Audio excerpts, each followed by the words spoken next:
नमस्कार बच्चों, 8वीं कक्षा के इस वीडियो में आप सबका स्वागत है। आज हम सीखेंगे कविता नंबर 8 जिसका शीर्षक दिया है माँ कह एक कहानी। इसके कवि हैं श्री मैथिली शरण गुप्त जी। उनकी प्रमुख रचनाओं का वर्णन देखें तो यशोधरा, पंचवटी, भारत भारती तथा जयद्रथ वध उनकी श्रेष्ठ कृतियाँ हैं।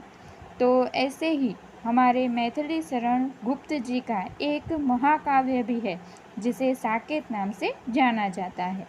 तो उनकी ही इस रचना में हम देखेंगे कि किस तरह से मारने वाले से बचाने वाला बड़ा होता है। गौतम बुद्ध जी के जीवन से हमें यही प्रेरणा मिलती है।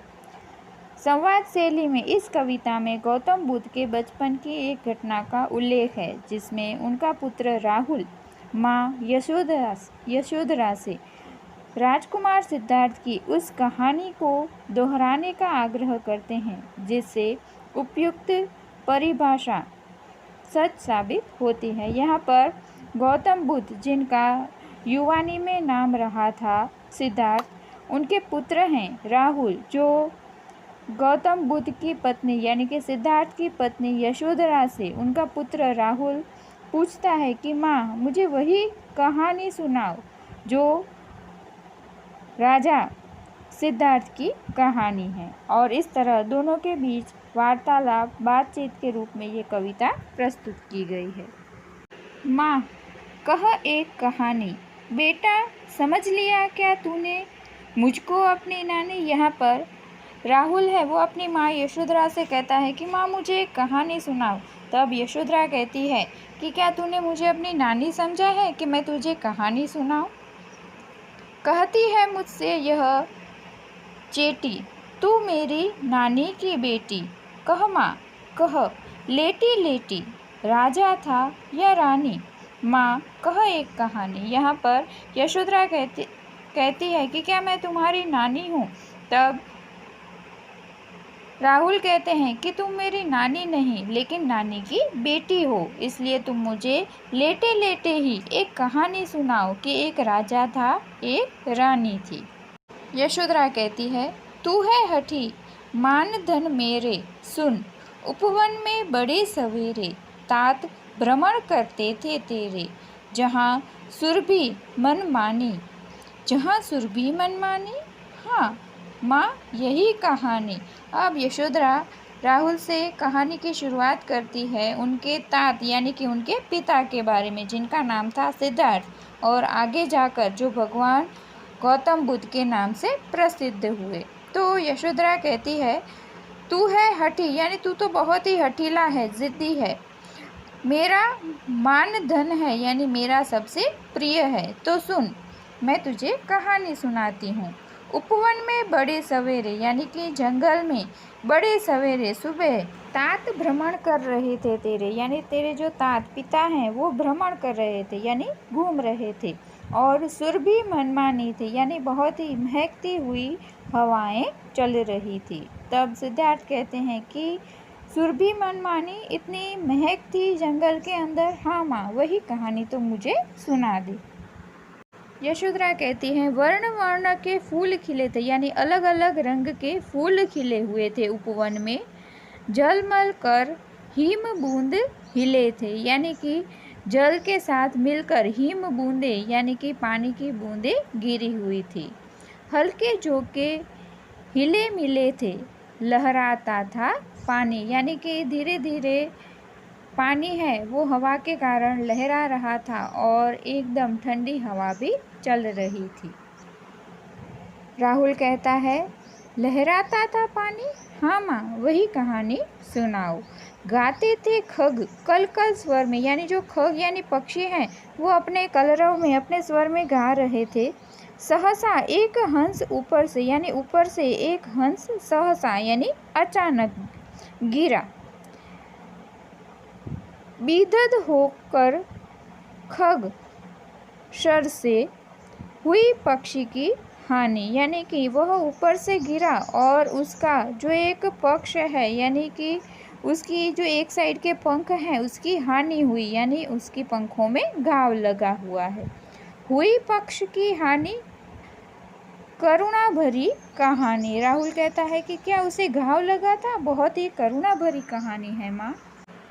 राहुल भी उस पक्षी के घायल होने की बात से करुणा में यानी दुख में लीन हो जाता है।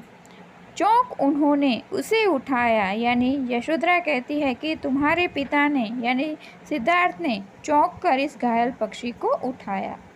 नया जन्म सा उसने पाया, यानी सिद्धार्थ के हाथों में आकर जैसे पक्षी ने नया जन्म पाया हो ऐसा उसे लग रहा था। इतने में आखेट आया, लक्ष्य सिद्धि का मानी, यानी कि आखेट यानी शिकारी आता है जिसने इस पक्षी को घायल किया था। वो इतने में आ जाता है और वो कहता है कि ये लक्ष्य मेरा है, मैंने इस पर तीर चलाया है और इसे मुझे वापस कर दो क्योंकि इस पर मैंने बाण चलाया है और इस घायल पक्षी का अधिकारी मैं हूँ। इस तरह शिकारी सिद्धार्थ से उस पक्षी की मांग करता है। लक्ष्य सिद्धि का मानी कोमल कठिन कहानी, यानी कि सिद्धार्थ की इस करुणा भरी बात से राहुल कहते हैं कि क्या वो लक्ष्य सिद्धि करने वाला शिकारी पिताजी से वो फिर से मांगता है। कितनी कठोर और कितनी कोमल कहानी है। कोमल इसलिए क्योंकि उनके पिता सिद्धार्थ उस पक्षी की रक्षा करना चाहते हैं और कठोर इसलिए क्योंकि वो शिकारी उस पक्षी को छीनना चाहता है। मांगा उसने आहत पक्षी, यानी घायल पक्षी उसने मांगा शिकारी ने। तेरे तात किंतु थे रक्षित, तेरे पिता उसका रक्षण करने वाले थे।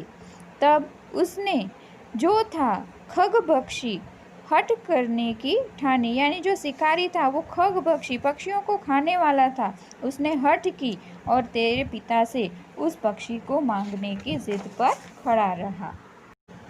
हट करने की ठानी, अब बढ़ चली कहानी, यानी कि उस व्यक्ति ने हट की तब तो बात बढ़ चुकी होगी। माँ आगे कहानी सुनाओ। इस तरह ये यशोधरा से उनका पुत्र राहुल निवेदन करता है। हुआ विवाद सदस्य निर्दय में, उभय आग्रही थे स्व विषय में। गई बात तब न्यायालय में, सुनी सभी ने जानी, यानी कि इस प्रकार तुम्हारे पिता उस घायल पक्षी को नहीं देना चाहते थे, उसकी रक्षा करना चाहते थे, इसलिए ये पूरी बात न्यायालय में चली गई। तब राहुल कहता है सुनी सभी ने जानी, व्यापक हुई कहानी, यानी कि ये तो बात बढ़ गई। माँ राहुल तू निर्णय कर इसका, न्याय पक्ष लेता है किसका, कह दे निर्भय जय हो जिसका, सुन लूँ तेरी बानी। यानी कि राहुल मैंने जो तुझे कहानी सुनाई, अब तू अगर उसका निर्णय करना चाहे तो क्या निर्णय करेगा कि शिकारी को वो पक्षी मिल जाना चाहिए कि जो पक्षी घायल है उसकी रक्षा के लिए जिस व्यक्ति के हाथ में वो सुरक्षित है उसे वो मिल जाना चाहिए। अब यशोधरा उस राहुल से पूछती है कि तू क्या कहता है, अपनी बात बता। माँ मेरी क्या बानी, यानी कि मैं क्या कहूँ। तब यशोधरा कहती है कोई निरापराध को मारे, कोई निरापराध को मारे तो क्यों, अन्य न उसे उबारे, यानी कि कोई निरापराधी है, पक्षी का कोई अपराध नहीं था, उसे कोई मारता है तो उसे उबारने की, उसका रक्षा करने की क्या हमारी जिम्मेदारी नहीं है।